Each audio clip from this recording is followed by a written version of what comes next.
नाशिकमध्ये उघडकीस आलेल्या अशोक खरात प्रकरणाने संपूर्ण महाराष्ट्र हादरला आहे आणि या प्रकरणाच्या भोवऱ्यात अडकलेलं नाव म्हणजे रुपाली चाकणकर। महिलांवर अत्याचार आणि ब्लॅकमेलिंगचे गंभीर आरोप असलेल्या या प्रकरणात तपास जसजसा पुढे गेला तसतसे काही धक्कादायक कनेक्शन समोर येऊ लागले। रुपाली चाकणकर आणि अशोक खरात यांच्यातील संबंध हे फक्त ओळखीपुरते नव्हते। स्वतः चाकणकर यांनी मान्य केलं की त्या खरातला गुरु मानत होत्या। दरम्यान सोशल मीडियावर व्हायरल झालेले फोटो, पाद्यपूजेचे व्हिडिओ आणि ट्रस्टशी असलेला संबंध यामुळे मोठा प्रश्न उपस्थित झाला। इतकी जवळीक असताना खरातच्या कृत्यांची माहिती नव्हती का? यानंतर विरोधकांनी आक्रमक भूमिका घेत थेट आरोप केले। त्या पदावर राहिल्यास पुरावे नष्ट होऊ शकतात, खरातला राजकीय संरक्षण मिळेल का आणि पीडित महिलांवर दबाव टाकण्यात आला का असे गंभीर प्रश्न उपस्थित करण्यात आले। इतकंच नाही, काहींनी अंधश्रद्धा आणि तथाकथित ब्लॅक मॅजिकशी संबंधितही आरोप केले।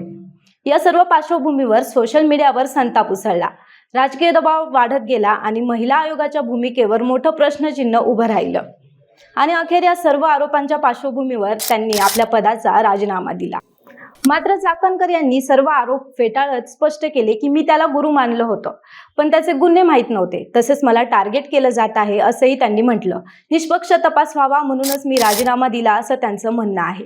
सध्या या प्रकरणाचा तपास सुरू असून आरोप कितपत खरे आहेत हे तपासानंतरच स्पष्ट होणार आहे।